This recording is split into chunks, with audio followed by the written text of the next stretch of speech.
नमस्कार साथियों, मैं सोनू शिल्पकार और S2 क्लासेज में आप सभी का स्वागत है। आज हम लोग जानने वाले हैं पंचवर्षीय योजना के बारे में, क्योंकि SSC GG का एग्जाम स्टार्ट हो चुका है और इससे रिलेटेड किसी न किसी शिफ्ट में क्वेश्चन पूछ दिया जा रहा है। तो हम लोग जानेंगे कि पंचवर्षीय योजना होता क्या है और इसको स्टार्ट करने का उद्देश्य क्या है। ठीक है, तो चलिए हम लोग जानते हैं पंचवर्षीय योजना के बारे में। तो देखिए, पंचवर्षीय योजना को आर्थिक नियोजन के नाम से भी जाना जाता है। किस नाम से? आर्थिक नियोजन के नाम से भी जाना जाता है। और आर्थिक नियोजन को 1928 में सबसे पहले रूस द्वारा स्टार्ट किया गया था। ठीक, और भारत जो है आर्थिक नियोजन का अवधारणा रूस से ही लिया है। किससे लिया है? रूस से। ठीक, अब हम लोग जानेंगे योजना आयोग के बारे में। तो देखिए, स्वतंत्रता के बाद 1947 में पंडित जवाहरलाल नेहरू की अध्यक्षता में आर्थिक समिति का गठन हुआ, यानी कि आर्थिक नियोजन समिति का गठन हुआ। और इसी समिति के सिफारिश पर 15 मार्च 1950 को योजना आयोग का गठन हुआ। ये डेट आप लोगों को याद होना चाहिए। 15 मार्च 1950 को योजना आयोग का गठन हुआ। ठीक, और इसका उद्देश्य क्या था? तो इसका उद्देश्य था आर्थिक समृद्धि और विकास। ठीक है, अब देखिए, इसके प्रथम अध्यक्ष जो हुए वो हुए पंडित जवाहरलाल नेहरू। अब एक बात और ध्यान दीजिएगा, इसके कभी भी योजना आयोग का कभी भी अध्यक्ष प्रधानमंत्री होता है। ठीक, और उस समय 15 मार्च 1950 में प्रधानमंत्री जो है पंडित जवाहरलाल नेहरू थे। इसलिए इसका प्रथम अध्यक्ष कौन हुए? तो पंडित जवाहरलाल नेहरू हुए। ठीक है, तो अब देखिए, अब इसके प्रथम उपाध्यक्ष के बारे में पूछेगा कि प्रथम उपाध्यक्ष कौन थे। तो योजना आयोग का प्रथम उपाध्यक्ष जो है गुलजारी लाल नंदा जी थे। कौन थे? गुलजारी लाल नंदा थे। अब देखिए, योजना आयोग का अंतिम अध्यक्ष तक कौन था? तो देखिए, योजना आयोग जो है ये 1 जनवरी 2015 तक चला। ठीक, और 2015 में प्रधानमंत्री कौन थे? तो 2015 में प्रधानमंत्री नरेंद्र मोदी जी थे। ठीक, इसलिए योजना आयोग का अंतिम अध्यक्ष तब कौन हुए? तो योजना आयोग का अंतिम अध्यक्ष जो है नरेंद्र मोदी हुए। ठीक है, तो चलिए अब हम लोग जानेंगे पंचवर्षीय योजना के बारे में। ठीक है, देखिए, योजना आयोग के द्वारा ही पंचवर्षीय योजना को लागू किया जाता है। ठीक है, और अभी तक भारत में कुल 12 पंचवर्षीय योजना को लागू किया जा चुका है। ठीक, ये डाटा पूछता है कि भारत में कितने पंचवर्षीय योजना को लागू किया जा चुका है। तो भारत में जो है कुल 12 पंचवर्षीय योजना को लागू किया जा चुका है। ठीक है, और हम ये 12 पंचवर्षीय योजना को एक एक करके पढ़ेंगे। तो सबसे पहले हम लोग जानेंगे प्रथम पंचवर्षीय योजना के बारे में। तो देखिए, प्रथम पंचवर्षीय योजना जो है यह हेराल्ड डोमर मॉडल पर आधारित है। यानी कि प्रथम पंचवर्षीय योजना का मॉडल किसने दिया था? तो हेराल्ड डोमर ने दिया था। ठीक, और इसका उद्देश्य क्या था? तो इसका उद्देश्य था कृषि एवं सिंचाई का विकास। क्या था? कृषि एवं सिंचाई का विकास। ठीक है, अब देखिए, प्रथम पंचवर्षीय योजना के तहत ही कई बड़ी परियोजनाओं का शुरुआत किया गया है। कौन कौन है इसमें परियोजना? तो पहली परियोजना है भाखड़ा नांगल परियोजना, दूसरी परियोजना है दामोदर नदी परियोजना, तीसरी परियोजना है ब्यास नदी परियोजना। ठीक है, अब देखिए, जब परियोजना के बारे में थोड़ा खुल गया तो थोड़ा इसके बारे में और थोड़ा जान लेते हैं। तो देखिए, भाखड़ा नांगल परियोजना किस राज्य में है? तो ये इसका कभी कभी पूछ देता है। तो भाखड़ा नांगल परियोजना जो है यह पंजाब में स्थित है। कहाँ पे? पंजाब में स्थित है। ठीक, और किस नदी पे ये है? तो ये जो है सतलुज नदी पे, सतलुज नदी पर स्थित है। ठीक, अब देखिए, दूसरी है दामोदर घाटी परियोजना। तो दामोदर घाटी परियोजना ये किस राज्य में है? तो यह जो है झारखंड में है।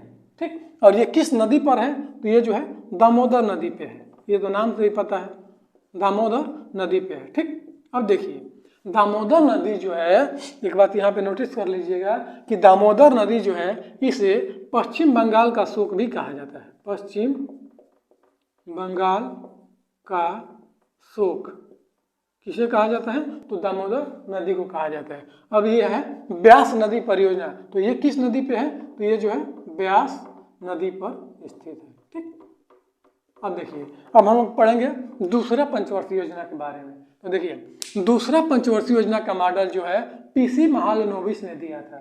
यानी कि दूसरा पंचवर्षीय योजना पीसी महालनोबिस ने इसका मॉडल तैयार किया था। ठीक, और इसका उद्देश्य क्या था? तो इसका उद्देश्य था पब्लिक सेक्टर व औद्योगिक क्षेत्र का विकास करना, ठीक। और इसी के तहत भारत में कई स्टील प्लांट का स्थापना हुआ, ठीक। तो देखिए कौन कौन स्थापना हुआ, तो पहला है भिलाई स्टील प्लांट, दूसरा राउरकेला स्टील प्लांट, तीसरा दुर्गापुर स्टील प्लांट। देखिए अगर इससे पहले हम एक वीडियो बनाए हैं स्टील प्लांट के बारे में, अगर वो नहीं देखे हैं तो उसे जरूर देखिएगा, क्योंकि उसमें मैं स्टील प्लांट को ट्रिक के माध्यम से याद कर रहा हूँ, ठीक है। अब देखिए इसमें पूछता क्या है कि भिलाई स्टील प्लांट जो है किस देश की सहायता से स्थापना हुआ था, तो भिलाई स्टील प्लांट रूस के सहायता से हुआ था, ठीक। राउरकेला जर्मनी के सहायता से इसका स्थापना हुआ था, ठीक। और दुर्गापुर, तो दुर्गापुर जो है इसे ब्रिटेन की सहायता से इसका स्थापना हुआ था, ठीक। अब इसका स्टेट भी पूछ देता है कि किस राज्य में स्टेबल है ये, तो देखिए भिलाई किस राज्य में स्थित है, तो भिलाई जो है ये छत्तीसगढ़ में स्थित है, छत्तीसगढ़ में। राउरकेला, तो राउरकेला जो है उड़ीसा में स्थित है, उड़ीसा में स्थित है। दुर्गापुर, तो दुर्गापुर जो है ये पश्चिम बंगाल में स्थित है।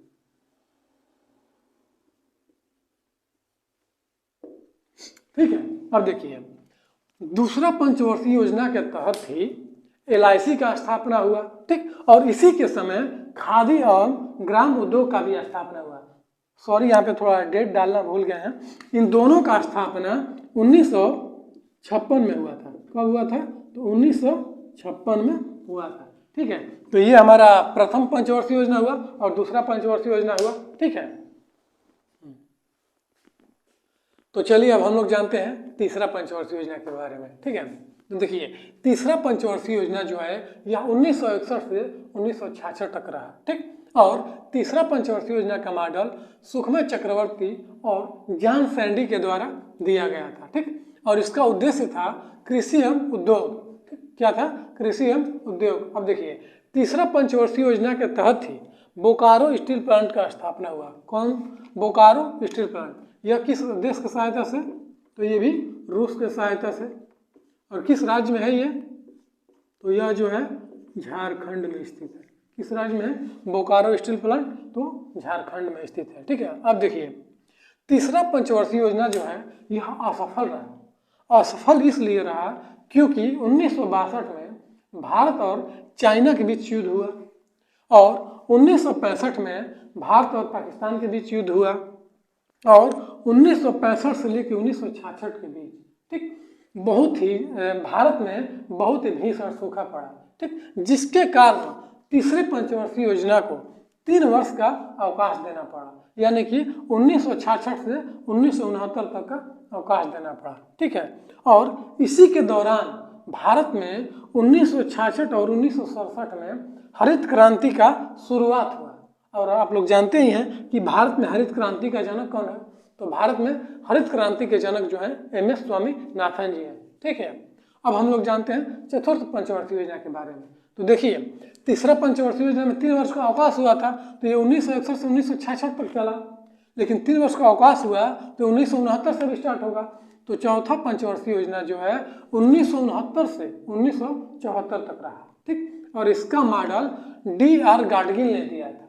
और इसका उद्देश्य क्या था, तो इसका उद्देश्य था स्थिरता के साथ विकास एवं आत्मनिर्भरता, ठीक है। अब देखिए इसी के समय कुछ मुख्य कार्य भी हुआ था। कौन सा कार्य हुआ था, तो 1969 में 14 बैंकों का नेशनलाइजेशन हुआ था, यानी कि राष्ट्रीयकरण हुआ था। और 15 अगस्त 1969 को ही इसरो का स्थापना भी हुआ था। और 1970 में भारत में श्वेत क्रांति को प्रारंभ किया गया, ठीक। और आप लोग जानते ही हैं कि भारत में श्वेत क्रांति का जनक कौन है, तो भारत में श्वेत क्रांति का जनक जो है बर्गे कुरियन है, ठीक है। अब देखिए 1971 में भारत और पाकिस्तान के बीच युद्ध हुआ, ठीक है। तो चलिए अब हम लोग जानते हैं पांचवा पंचवर्षीय योजना के बारे में। देखिए पांचवा पंचवर्षीय योजना जो है एकमात्र ऐसा पंचवर्षीय योजना है जो केवल 4 वर्ष तक ही चला, 1974 से लेकर 1978 तक। क्यों, क्योंकि उस समय भारत के नए प्रधानमंत्री मोरारजी देसाई बनते हैं। और मोरारजी देसाई जब प्रधानमंत्री बनते हैं तो आते ही वो कहते हैं कि पंचवर्षीय योजना को समाप्त कर दिया जाए, और इन्होंने अपना योजना चालू किया। इनका योजना क्या था, तो इन्होंने अपना योजना रोलिंग प्लान को चालू किया, ठीक। लेकिन 1980 में इनकी सत्ता फिर गिर जाती है और भारत में दोबारा प्रधानमंत्री इंदिरा गांधी बनती हैं। ठीक। और इंदिरा गांधी जब दोबारा प्रधानमंत्री बनती हैं तो इनके रोलिंग प्लान को समाप्त कर दिए और रोलिंग प्लान को समाप्त करने के बाद इन्होंने फिर पंचवर्षीय योजना को चालू किया। ठीक। तो देखिए इसमें रोलिंग प्लान का थोड़ा डेट भी पूछ देता है। देखिए आप लोग इसमें दिख तो नहीं रहा होगा लेकिन नीचे लिखे, चलिए इधर लिख दे रहे हैं। देखिए रोलिंग प्लान जो है यह केवल 2 साल तक रहा। कितने साल तक? 2 साल तक रोलिंग प्लान। कब से कब तक? तो 1978 से 1980 तक। ठीक है, ये आपको दिख रहा होगा। ठीक है, अब हम लोग देखें छठी पंचवर्षीय योजना के बारे में। तो देखिए छठी पंचवर्षीय योजना जो है ये रोलिंग प्लान को समाप्त करने के बाद छठी पंचवर्षीय योजना को चालू किया गया। ठीक। और तो छठी पंचवर्षीय योजना कब से कब तक रहा? तो छठी पंचवर्षीय योजना 1980 से 1985 तक रहा। ठीक। और इसमें प्रमुख कार्य कुछ किए गए और इसी समय यानी कि छठी पंचवर्षीय योजना के समय ही 12 जुलाई 1982 को नाबार्ड बैंक का स्थापना हुआ। ठीक। नाबार्ड का फुल फॉर्म भी पूछ देता है तो national bank for agriculture and rural development होता है इसका फुल फॉर्म। और इसका हेडक्वार्टर भी पूछ देता है तो इसका हेडक्वार्टर जो है ये है मुंबई में। ठीक। अब देखिए फिर छठी पंचवर्षीय योजना के समय कितना 6 बैंकों का राष्ट्रीयकरण किया गया। देखिए इससे पहले 14 बैंकों का राष्ट्रीयकरण किया गया था। किस पंचवर्षीय योजना में? तो चौथा पंचवर्षीय योजना में कितने बैंकों को? 14 बैंकों को राष्ट्रीयकरण किया गया था और छठी पंचवर्षीय योजना में 6 बैंकों को राष्ट्रीयकरण किया गया। ठीक है, तो चलिए अब हम लोग जानते हैं 7वीं पंचवर्षीय योजना के बारे में। देखिए 7वीं पंचवर्षीय योजना के बाद कुछ खास नहीं है, मतलब कि 7वीं पंचवर्षीय योजना के बाद जो है जितने पंचवर्षीय योजना है 8वीं 9वीं 10वीं 11वीं 12वीं इसमें कुछ खास नहीं है। बस ये जो है देखिए 7वीं पंचवर्षीय योजना, तो देखिए 7वीं पंचवर्षीय योजना में सेबी का स्थापना हुआ था। ठीक। सेबी का फुल फॉर्म क्या होता है? तो security exchange board of India होता है। ठीक। और इसी का स्थापना हुआ था 12 अप्रैल 1988 में। ठीक। उसके बाद 2 वर्ष का योजना अवकाश हो जाता है यानी कि 1990 से 1992 तक योजना अवकाश होता है। उसके बाद फिर पंचवर्षीय योजना को प्रारंभ किया जाता है। किससे? 8वीं पंचवर्षीय योजना से। ठीक है, देखिए 8वीं पंचवर्षीय योजना, 9वीं पंचवर्षीय योजना, 10वीं पंचवर्षीय योजना, 11वीं पंचवर्षीय योजना और ये 12वीं पंचवर्षीय योजना। इसमें कुछ खास नहीं है लेकिन इसका थोड़ा डेट जान लेते हैं। देखिए 8वीं पंचवर्षीय योजना जो है यह 1992 से 1997 तक रहा। 9वीं पंचवर्षीय योजना 1997 से 2002 तक रहा। 10वीं पंचवर्षीय योजना 2002 से 2007 तक रहा। 11वीं पंचवर्षीय योजना 2007 से 2012 तक रहा। फिर 12वीं पंचवर्षीय योजना 2012 से 2017 तक रहा। ठीक है, अब देखिए इसके बाद होता है प्रधानमंत्री नरेंद्र मोदी जी का एंट्री। ठीक। इन्होंने योजना आयोग को 1 जनवरी 2015 को हटा दिया और हटाकर ये बोले कि अब हमारा आयोग चलेगा यानी कि अब हमारा योजना चलेगा। और इन्होंने नीति आयोग का स्थापना किया। कब? 1 जनवरी 2015 को। ये डेट पूछता है। ठीक है, अब देखिए नीति आयोग का फुल फॉर्म भी पूछता है तो नीति आयोग का फुल फॉर्म होता है national institute for transforming India. ठीक है, अब देखिए नीति आयोग के प्रथम अध्यक्ष तब कौन बने? तो देखिए नीति आयोग का अध्यक्ष जो है हमेशा प्रधानमंत्री होते हैं चाहे जो कोई भी हो। तो देखिए जब से नीति आयोग का स्थापना हुआ तब से लेकर आज तक प्रधानमंत्री वही है, नरेंद्र मोदी जी। तो इसके अध्यक्ष कौन बने? तो नरेंद्र मोदी जी। ठीक। अब देखिए इसके प्रथम उपाध्यक्ष तो कौन है? तो इसके प्रथम उपाध्यक्ष जो है अरविंद पनगड़िया है। ठीक। और इसके दूसरे उपाध्यक्ष कौन है? तो दूसरे उपाध्यक्ष जो है राजीव कुमार है। और वर्तमान में यानी कि तीसरे उपाध्यक्ष कौन है? तो तीसरे उपाध्यक्ष जो है सुमन बेरी है। ठीक है, ये बहुत ही इंपॉर्टेंट है, इसमें पूछता है करंट अफेयर के मतलब के हिसाब से पूछता है लेकिन पूछता जरूर है। ठीक। अब देखिए आज ये CEO पे, तो देखिए इसके प्रथम CEO जो है ये अमिताभ कांत जी थे।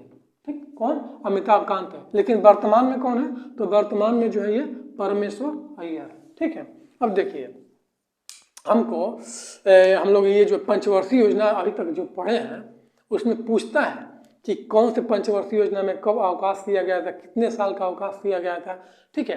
तो इसे हम लोग जानेंगे और आसानी से जानेंगे, आप लोगों को याद हो जाएगा, ठीक है। तो चलिए अब हम लोग जानते हैं पंचवर्षीय योजना के बारे में, ठीक है, कि कौन सा पंचवर्षीय योजना कितने साल का रहा, ठीक है। तो देखिए पंचवर्षीय योजना का शुरुआत कब से हुआ था, 1951 से, ठीक। तो पहला पंचवर्षीय योजना कब से कब तक रहा, 1951 से 1956 तक। देखिए ये पहला क्वेश्चन ही SSC GD के किसी न किसी शिफ्ट में पूछ दिया था कि पहला पंचवर्षीय योजना कब से कब तक रहा। तो पहला पंचवर्षीय योजना कब से कब तक रहा, 1951 से 1956 तक, ठीक। दूसरा पंचवर्षीय योजना 1956 से 1961 तक, ठीक है। तीसरा पंचवर्षीय योजना 1961 से 1966 तक, ठीक। उसके बाद 1966 से 1969 तक 3 साल का योजना अवकाश हो जाता है, ठीक है। उसके बाद चौथा पंचवर्षीय योजना आता है। तो चौथा पंचवर्षीय योजना जो है 1969 से 1974 तक रहता है। उसके बाद आता है पांचवा पंचवर्षीय योजना। तो पांचवा पंचवर्षीय योजना जो है यह मात्र 4 साल का है, ठीक, यानी कि 1974 से 1978 तक। और इसमें जो है 1978 से 1980 तक योजना अवकाश हो जाता है, यानी कि इसमें 2 वर्ष का योजना अवकाश होता है। उसके बाद आता है छठा पंचवर्षीय योजना। तो छठा पंचवर्षीय योजना जो है 1980 से 1985 तक रहा। सातवां पंचवर्षीय योजना, तो सातवां पंचवर्षीय योजना 1985 से 1990 तक रहा। उसके बाद 1990 से 1992 तक योजना अवकाश हो जाता है और इसमें भी 2 साल का योजना अवकाश होता है, ठीक। अब देखिए उसके बाद आता है आठवां पंचवर्षीय योजना, और आठवां पंचवर्षीय योजना जो है 1992 से 1997 तक रहता है। फिर आता है 9वां पंचवर्षीय योजना। तो 9वां पंचवर्षीय योजना जो है 1997 से 2002 तक रहता है, ठीक। उसके बाद आता है 10वां पंचवर्षीय योजना। तो 10वां पंचवर्षीय योजना जो है 2002 से 2007 तक रहता है। उसके बाद आता है 11वां पंचवर्षीय योजना। तो 11वां पंचवर्षीय योजना का समय काल जो है 2007 से 2012 तक होता है, ठीक। उसके बाद आता है 12वां पंचवर्षीय योजना। तो 12वां पंचवर्षीय योजना जो है यह सबसे आखिरी पंचवर्षीय योजना है और यह 2012 से 2017 तक रहता है, ठीक। तो देखिए इसमें पूछता है कि किस पंचवर्षीय योजना में अवकाश मिला था, यानी कि योजना अवकाश मिला था। तो इसको हम लोग याद करेंगे। देखिए बहुत ही सिंपल तरीका बनाए हैं और इसी के माध्यम से हम आप लोगों को बताएंगे। देखिए योजना अवकाश जो है टोटल 3 हुआ था। एक 1966 से 1969 तक, एक हुआ था 1978 से 1980 तक और तीसरा जो है 1990 से 1992 तक, ठीक। तो देखिए इसको याद कैसे करेंगे। देखिए पहला जो है 1966 से 1969 तक रहा। इसके बाद फिर 12 साल बाद होता है 1900, यानी कि 66 के 12 साल बाद 1978 आता है, ठीक। फिर तीसरा जो योजना अवकाश है ये 1990 में होता है, यानी कि देखिए इन तीनों में 12-12 साल का गैप है। देखिए 1966 से 1978 और फिर 1978 से 1990, यानी कि याद कैसे करेंगे। तो एक को याद कर लीजिए 1966 को, और 1966 को याद करके इसमें 12 साल जोड़ दीजिए। तो 12 साल जोड़ेंगे तो 1978 यानी कि दूसरा अवकाश। फिर 1978 में फिर 12 साल जोड़ दीजिए तो 1990 यानी कि तीसरा अवकाश, ठीक। अब देखिए पहला अवकाश जो है 1966 से 1969 तक होता है, यानी कि इसमें 3 साल का गैप होता है, ठीक। इसके बाद दूसरा योजना अवकाश जो है 1978 से 1980 तक होता है, यानी कि इसमें 2 वर्ष का गैप होता है। फिर तीसरा जो है 1990 से 1992 तक होता है, यानी कि इसमें जो है 2 वर्ष का इसमें भी गैप होता है, ठीक है। तो अगर मान लीजिए हमको याद करना होगा तो कैसे कह लेंगे। पहला योजना अवकाश 1966 से 1969 तक, दूसरा योजना अवकाश इसमें 12 साल जोड़ दीजिए 66 में तो 1900 क्या हो जाएगा 78 हो जाएगा, ठीक। और तीसरा योजना अवकाश 1978 में फिर 12 जोड़ दीजिए तो क्या आ जाएगा 1990, ठीक। आई होप कि ये वीडियो आप लोगों को समझ में आया होगा, ठीक है। तो अगर इसे वीडियो आपको अच्छा लगे तो इसे लाइक करें और अपने दोस्तों के साथ शेयर जरूर करें। जय हिंद।